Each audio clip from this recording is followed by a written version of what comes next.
오늘 말씀으로 성도는 인간관계가 좋아야 합니다 라는 제목으로 하나님 말씀 전하도록 하겠습니다. 세상에는 참 갈등이 많아요. 갈등이 뭘까요?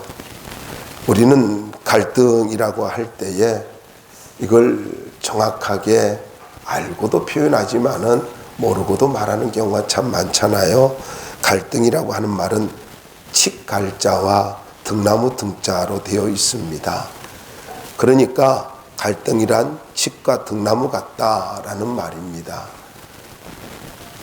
이거 아십니까? 칡이라고 하는 그 나무는 다른 나무를 오른쪽으로 돌면서 올라갑니다. 근데 등나무는 왼쪽으로 돌면서 나무를 감아서 올라갑니다. 그러다 보니까 이렇게 등나무하고 칡이 같이 이렇게 한 나무에서 자라게 되면은요, 서로 엉키게 되어지는 거죠. 그래서 이 칡과 등나무가 뒤엉켜 버리는 걸 가지고 일컬어서 갈등이다 이렇게 이야기하거든요. 서로 다른 것이 충돌하는 것, 이게 갈등입니다. 여러분, 가정생활도 사회생활도 늘 갈등이 있습니다. 그 갈등의 요소들, 때로는 아무것도 아닌 것 때문에 갈등은 하지 않습니까? 그런데 예수를 믿으면 갈등이 없다는 이야기가 아니라 갈등이 해소되어질 수 있고 해결되어질 수 있다라는 것입니다. 왜 그럴까요? 예수를 믿으면은 내가 느끼든 느끼지 못하든 빌립보서에 있는 말씀대로 예수님의 심장이 우리 마음속에 들어옵니다. 그리고 예수님의 인격을 갖고 살게 되고 성령의 인도함을 따라 살게 되어집니다. 그렇게 성령으로 살게 되어지면은 어떤 일이 벌어져요? 내가 죽게 돼요. 나는 죽고 예수님이 드러나고 하나님의 나라가 임하게 되어집니다. 가장 중요한 거예요. 내가 성령으로 살면은 하나님의 나라가 임해요. 그걸 다른 말로 하나님의 통치가 임하게 된다라는 것입니다. 그러면 어떤 일이 벌어질까요? 적이 없어요. 서로가 사랑하게 되어지고 아름다운 관계가 만들어지는 것입니다. 여러분, 오늘 본문은 이제 크게 두 가지로 이야기를 해주고 있습니다. 아름다운 가정생활, 또 하나는 아름다운 사회생활입니다. 성도는 어떤 사람이 되느냐? 아름다운 가정생활을 하는 사람이 성도예요. 말씀을 보자고요. 먼저 여기에 보면은요, 18절과 19절에 보면은 부부가 인격적 관계가 되어야 된다는 걸 말씀하고 있는데, 한번 18절 읽어볼까요? 18절 읽어봅시다. 시작. 아내들아 남편에게 복종하라. 이는 주 안에서 마땅하니라. 들으면서 은혜가 되십니까? 은혜가 안 되시죠? 우리 이 말씀에서 우리를 오해하고 불만스럽게 만드는 단어가 있어요. 그게 무슨 말이냐면은 복종이라는 단어예요. 특별히 유교 사상이 있고 남존여비 사상이 강한 이 한국의 문화 속에서는 남자들은 좋아할지 모르지만 여자들은 아주 기분 나쁜 말씀이 남편에게 복종하라 이 말이지 않습니까? 지금 시대가 어느 시대인데 이러잖아요. 그런데 이건 오해예요. 복종이라고 하는 말, 이 말은요, 신약에 23번 기록되어 있는데 이 말은 뭐뭐 아래에라고 하는 전치사와 두다 놓다라고 하는 말의 합성어입니다. 이 말은 원래는 군사 용어였습니다. 존경과 사랑과 신뢰함으로 자발적으로 복종을 하는 것, 자발적으로 따라가는 것. 그러니까 공고와 충고와 통제를 가지고 존경하고 사랑하고 그리고 신뢰하면서 자발적으로 따라가는 것, 바로 이것을 이야기하고 있습니다. 사도 바울이 아내들이 남편에게 인격적으로 대해야 하는 것을 이렇게 지금 표현하고 있는 것입니다. 그러니까 정말로 남편을 사랑하고 존경하고 신뢰하면서 따르라, 이 말이에요.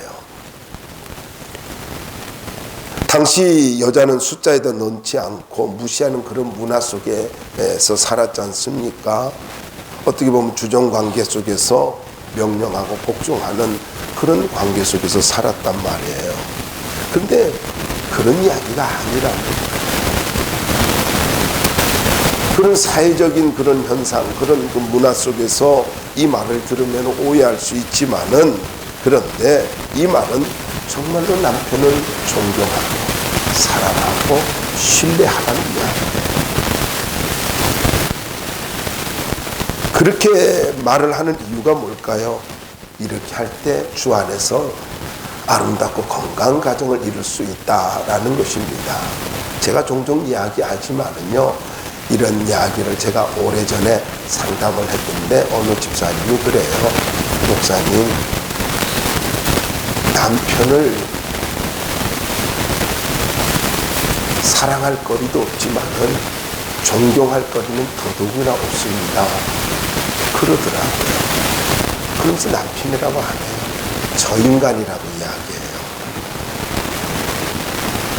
그래서 제가 짓궂게 질문을 했어요. 집사님은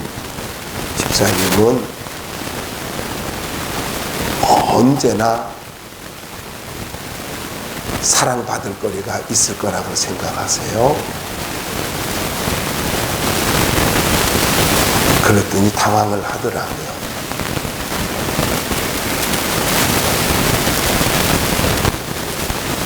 엄밀히 말을 하면은요, 남편을 존경하고 사랑하고 신뢰하는 것은요, 나를 위함입니다. 나를 위함이에요. 근데 성경은 뭐라 그래요? 주 안에서 마땅하니라. 기준이 뭡니까? 주님이에요. 주님이라고. 세상적인 기준이 아니에요. 부부의 아름다운 관계는 주 안에서 이루어져야 된다, 이 말입니다. 세상적인 기준으로 이야기하는 거 아니지요. 19절 말씀을 보자고요. 이 말씀을 하고 난 다음에 19절에서 우리 한번 읽어볼까요? 시작. 남편들아. 네, 여러분, 이 말은 긍정적인 측면에서는 아내를 사랑하라 라는 그 말을 하고 있고, 부정적인 측면에서는 괴롭게 하지 말라, 아주 속이 시원한 말이잖아요. 근데 사랑한다라고 하는 말이 무슨 말이냐면은, 좋아하는 마음과 잘 되기를 바라는 마음으로 상대를 소중히 여기는 거예요. 사랑한다는 말이 뭔 줄 아세요? 상대방을 소중히 여기는 거예요. 한번 생각해 보세요. 우리가 뭐 잘 아는 대로 도자기, 아주 비싼 도자기 있다 해봐요. 얼마나 소중해요. 그걸 맨날 닦고 조심히 깨질까봐 이렇게 관리하고. 난초를 사랑해 보세요. 난초를 저는요, 사실 난초에 대해서 문외한이에요. 근데 참 멋은 있는데 이해가 안 되는 게 뭐냐면은, 분무기를 막 이렇게 뿌려가면서 그걸 닦아내는 거 있잖아요. 보셨잖아요. 나는 그거 볼 때마다 저 풀떼기를 왜 저렇게 닦아야 되나 하고 이해가 안 가요. 근데 제 친구가 꽃을 좋아해가지고 저한테 그래요. 이 목사, 이거는 얼마짜리인 줄 알아? 요거 한 촉에 100만 원짜리야. 그러면서 푹 닦아요. 그 이해가 안 가죠. 그리고 뭐 옆에 줄이 이렇게 간 거는 더 비싸다는 둥 하면서 한참 설명하는데, 그저 나는요, 갈비탕 한 그릇이 더 좋을 것 같아요. 이해가 안 가요. 근데 그렇게 소중해요. 왜요? 난초를 아니까. 난을 아니까. 여러분, 아내를 사랑한다는 게 뭐냐 하면은요, 아내를 사랑한다는 것은 정말로 아내를 잘 알아주고 소중히 여기는 거예요. 그게 사랑하는 거예요. 그런데 더 나가서 괴롭게 하지 말라. 괴롭게 하다라는 말이 무슨 말이냐면은 화나게 하거나 괴로움으로 인해서 비탄에 잠기게 하는 것을 말을 합니다. 이걸 소극적인 표현으로는요, 아내를 짜증나게 하지 말라, 이런 뜻이에요. 이거를 시제가 현재 명령형인데, 괴롭히는 것을 중단하라, 괴롭히는 습관을 버리라, 이렇게 어느 한 신학자가 이야기를 했어요. 사회적인 그런 당시 사회적인 그 여건과 분위기 속에서는요, 여자의 지위가 그렇게 높지 않았잖아요. 그러다 보니까 남편들은 아내를 가지고 폭력으로 대하기도 하고 무관심하게 대하기도 하고, 그때 보면은 희생적인 삶을 살아가는 것이 당연한 것 같이 그러한 시대였단 말이에요. 그런데 뭐라고요? 오늘 말씀에 보니까 소중히 여기래요. 근데 보자고요. 정말로 신뢰하고 존경하고 그리고 사랑하는 관계. 이 관계가 되어지면 결국 무슨 말이에요? 여기에 조건은요, 딱 한 가지예요. 주 안에서. 세상적인 거 아니에요. 어떤 그런 조건이 있어서 존경할 만한 조건이 있고 소중히 여길 만한 어떤 조건이 있고 그래서 그렇게 하라고 하는 게 아니에요. 주 안에서. 나는 이 말씀 보면서 정말로 감사한 게요. 잘생긴 남자, 예쁜 여자 이렇게 말 안 했잖아요. 요즘 뭐 젊은 애들이 그러대요. 잘생긴 남자하고 살면은 화가 났다가도 화가 풀릴 것 같대요. 그래서 잘생긴 사람하고 결혼해야 된다나 어쩐다나. 근데 제 아는 목사님이 있는데 새 모녀가 딸 둘에 이제 아내가 자기 남편이 좀 못생겼어요. 그 못생긴 목사님 옆에 두고 그 셋이서 그런 이야기를 하니까 화가 너무 나더래요. 제가 그 말이 이해가 되더라고요. 또 보니까 여자도 마찬가지죠. 아름다운 사람, 이쁘면 다 용서되나요? 참 착각을 하고 있어요. 여러분, 사람이 이쁜 거요, 보세요. 그게 오래 못 가요. 오래 못 가요. 아니 맨날 똑같은데 보면은, 그리고 자고 났는데 머리 산발했는데 이쁘긴 뭐가 이뻐요. 하나도 안 이뻐요. 그런데 여러분 보세요. 예수 안에서 믿음으로 살고 기도하면서 사는 여인은요, 너무너무 멋있어 보여요. 기도하는 모습이요. 그래서 저는 그래요. 제일 아름다운 여인은 어떤 여인이냐? 기도하는 여인이에요. 기도하는 사람이에요. 기도하지 않으면 매력 없어요. 이쁜 거요? 뭐 더 이쁜 사람 세상에 얼마나 많아요. 여러분, 다시 말하면은요, 부부는요, 주 안에서 인격적으로 믿음으로 관계가 이루어져야 된다라는 거예요.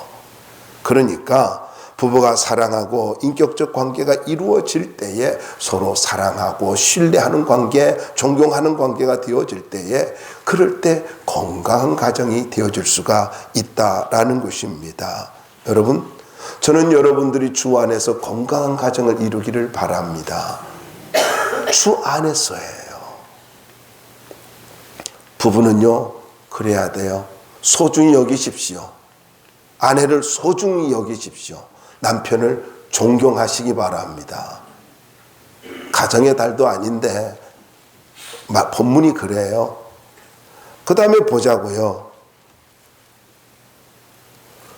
20절과 21절에 보면 부모와 자녀의 관계도 주 안에서 이루어져야 한다라는 거예요. 20절 한번 읽어볼까요? 시작. 자녀들아 모든 일에 부모에게 순종하라. 이는 주 안에서 기쁘게 하는 것이니라. 여러분, 여기 모든 일에 부모에게 순종하라. 이 말은요, 아래에서 듣다 철저히 복종하다는 뜻인데, 이 말이 무슨 말이냐면, 이 순종하라라고 하는 말은요, 아래에서 듣는다, 철저히 복종한다, 그런 뜻인데요. 이 말이 원래 쓰여진 것은요, 문지기가 문 두드리는 소리가 나면은 문으로 달려가서 누구인가를 확인하고 그리고 문을 열어주고 영접하는 것. 이게 헬라어예요. 이 헬라어는요, 쉽게 말씀드리면은 여기 순종하라라고 하는 말은요, 문을 열고 영접해 주는 것. 이게 순종이에요.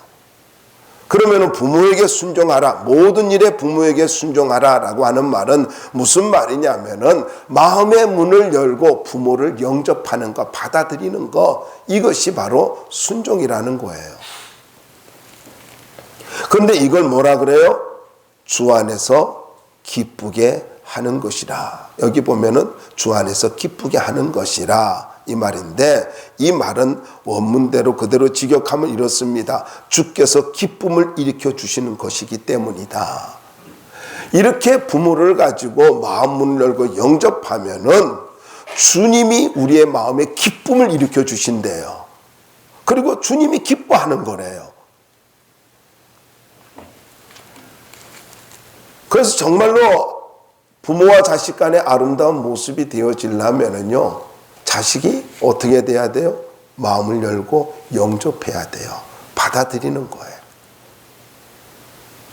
그 다음에 보자고요. 그 다음에 보면은, 아비들아 너희 자녀를 노엽게 하지 말라.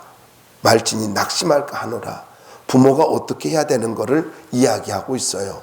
부모가 해야 할 일이 뭐냐. 근데 아비드라라는 말을, 아비라고 하는 말을 이해하면은 부모의 역할이 나옵니다. 이 아비드라 할 때 이 아비들이라고 하는 말은 양육자, 보호자, 지지자라는 그런 뜻이에요. 아비가 뭐냐? 양육하는 자고 보호하는 자고 지지해주는 자가 아비라는 거예요. 아버지가 뭐라고요? 양육해주고 보호해주고 지지해주는 자. 이게 아버지예요.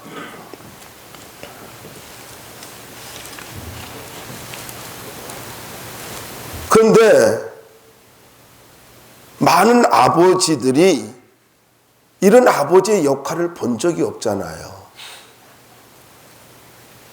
돈만 벌어다 주잖아요. 그리고 잔소리만 하잖아요. 혼을 내기만 하잖아요. 그러다 보니까 뭐 여기 아버지가 또 우유부단한 엄마가 또 그 역할을 하잖아요. 그러니 자녀들은 그냥 억압을 당하고 상처를 받고 분노 속에서 주눅이 들어가지고 평생을 살아갑니다. 담을 쌓고 살아가는 거죠.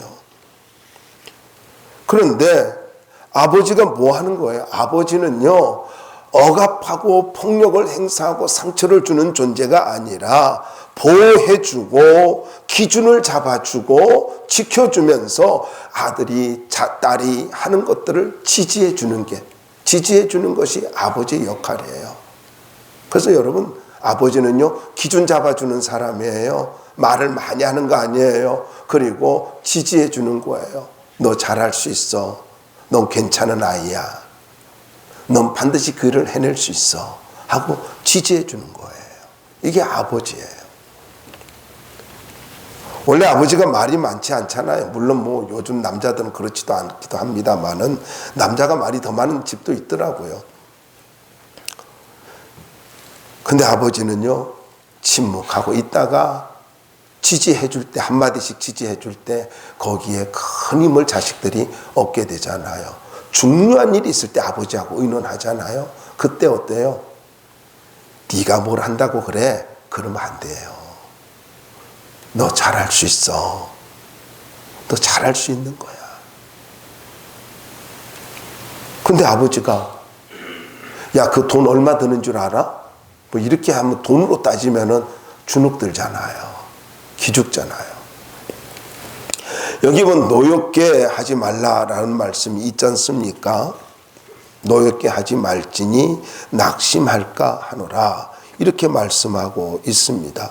노엽게라고 하는 말은요, 흥분시키다, 화나게 하다라는 거고, 이 NIV 성경은 무리한 욕으로 자극시키지 말라 이런 뜻으로 해석했더라고요.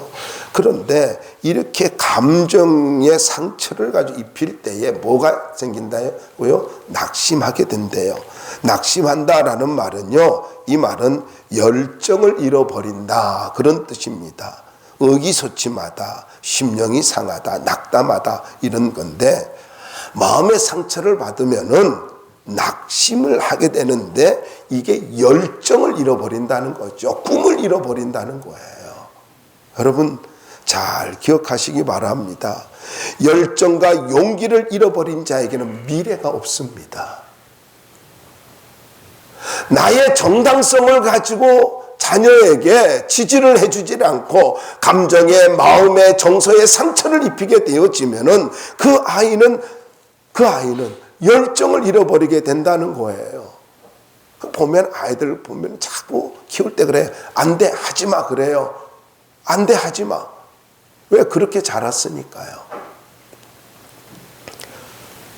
한 번도 자기를 격려해주는 아버지를 경험하지 못하다 보니까 자녀들에게 그렇게 나가는 거예요. 근데 여러분, 이 말씀을 보면은 이게 불가능한 일일까요? 우리가 예수 안에서 주님 의지하고 하면은 이거 가능하다라는 거예요. 잘 기억하십시오. 아버지가 하는 일은요, 낙심을 하게 만드는 것이 아니라, 열정을 꺾는 것이 아니라 지지해 주는 거예요. 지지해 주는 거예요. 넌 할 수 있어. 아주 유명한 일화가 있지 않습니까?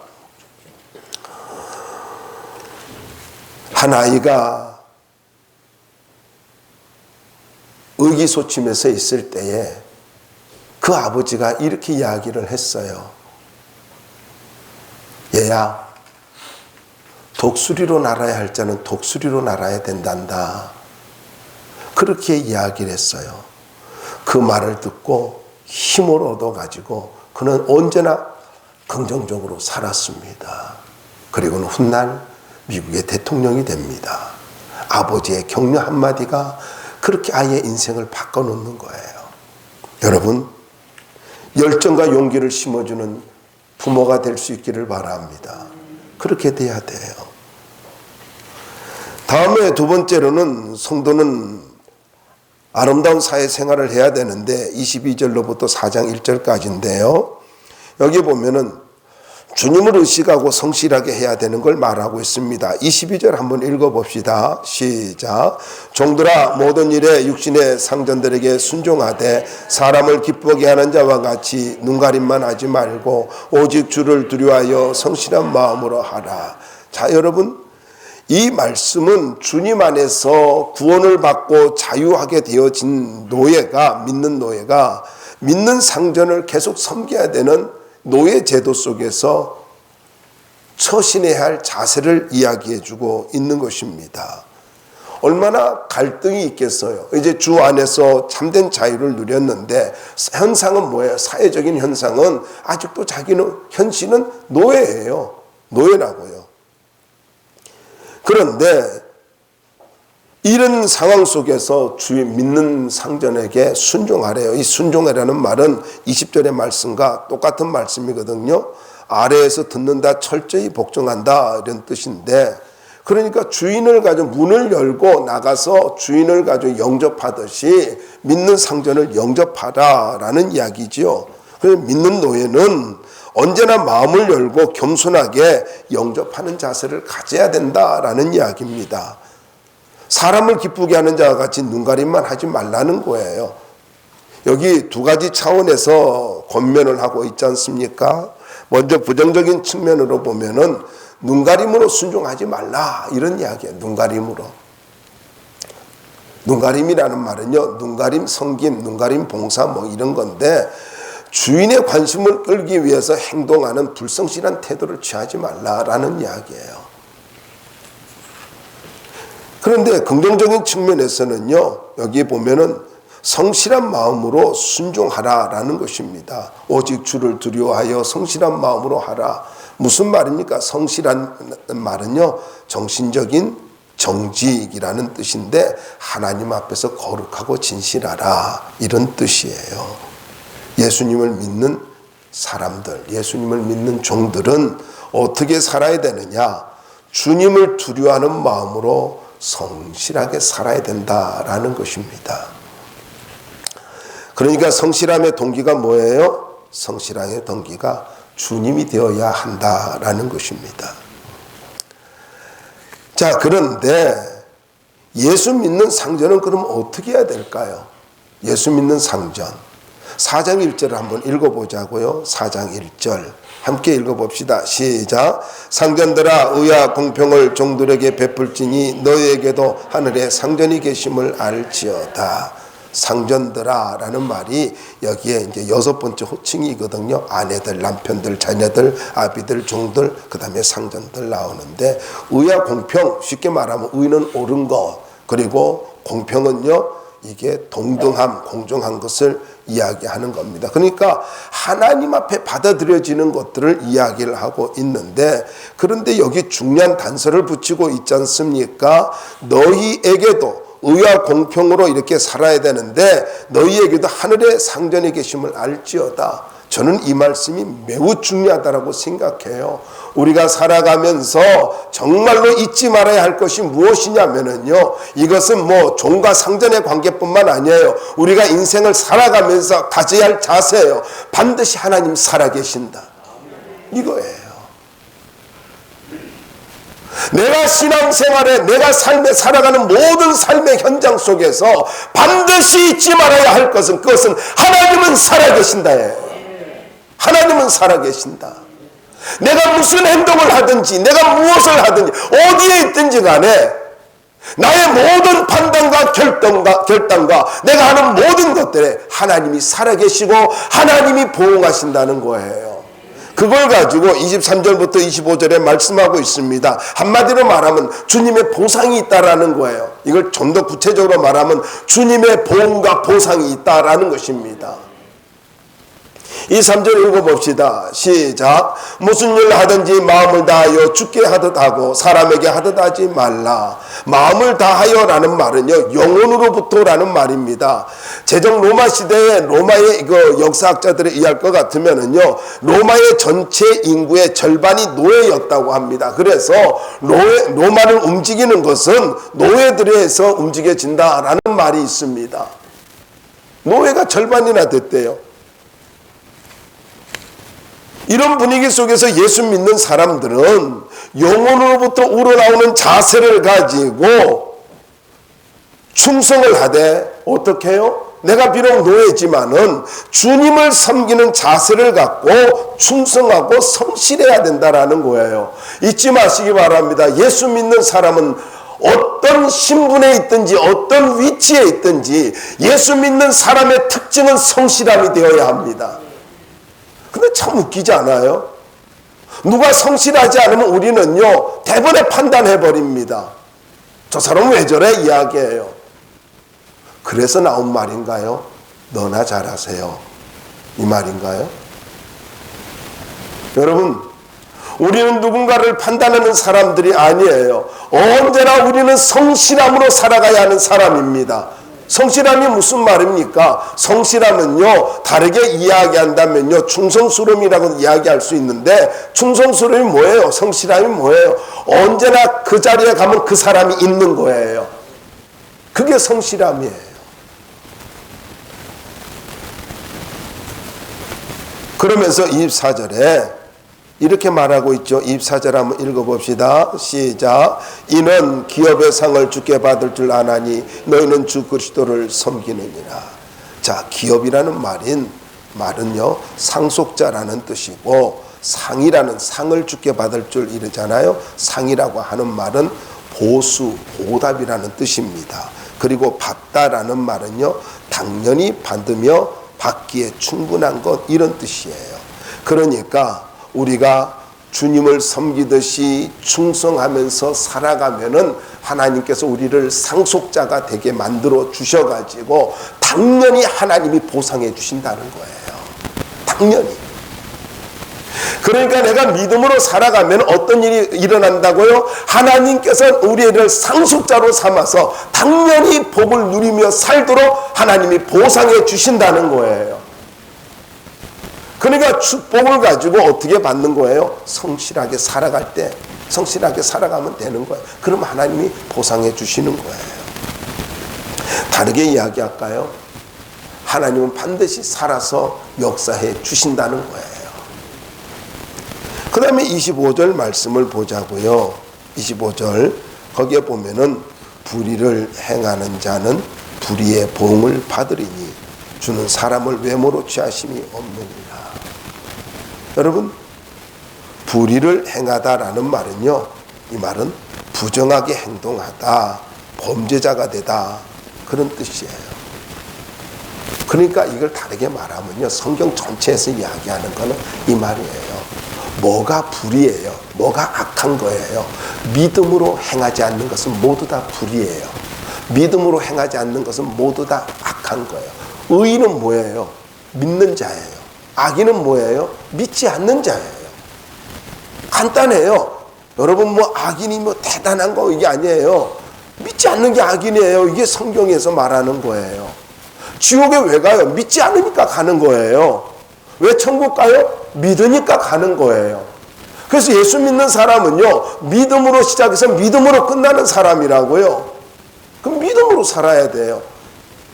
그러니까 인간관계도 사회생활도 마찬가지예요. 뭐 인맥으로 하려고 하지 말고요, 믿음으로 하면은 하나님이 책임져 주셔요. 저는요, 그걸 경험했어요. 내가 정말로 힘에 겹도록 믿음으로 살아보니까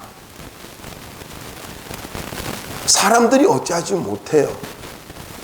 아, 그렇게 해서 어떻게 해? 힘들어서 어떻게 해? 이 말만 해요. 그게 끝이에요. 그런데 하나님이 역사하시니까요, 생각지도 못한 사람을 통해서 나의 환경을 바꿔주시더라고요. 전 이걸 일찍이 경험했어요. 여러분, 믿음으로 살아가는 것이 손해가 아니고 어리석은 게 아니에요. 피곤해 지칠 정도로 하나님 앞에 믿음으로 살아본 적이 있습니다. 그런데 내가 너무 힘든 그런 상황이니까 하나님이 정말로 그렇게 주님만 섬기며 살 수 있도록 환경을 바꿔주시더라고요. 행정을 바꿔가지고 하나님 바꿔주시더라고요. 그런데 불의를 행하는 자 뭐라고요? 하나님의 심판이 있대요. 여기 분명하게 말씀하고 있지 않습니까? 보응을 받으리니 심판받는다는 이야기죠. 여러분, 성도는 교회에서뿐만 아니라 사회에서도 주님을 의식하고 생활을 해야 됩니다. 다시 말씀드립니다. 주님은 살아계십니다. 그러므로 불의를 행하면은 보응을 받는 인생이 되고, 믿음으로 주님을 의지하고 살면은 보상받는 인생이 되어집니다. 한자 차이지요. 보응, 보상, 응, 상, 이거예요. 간단해요. 저는 여러분 모두가 주님께로부터 보상받는 그런 믿음의 종들이 되었으면 참 좋겠습니다.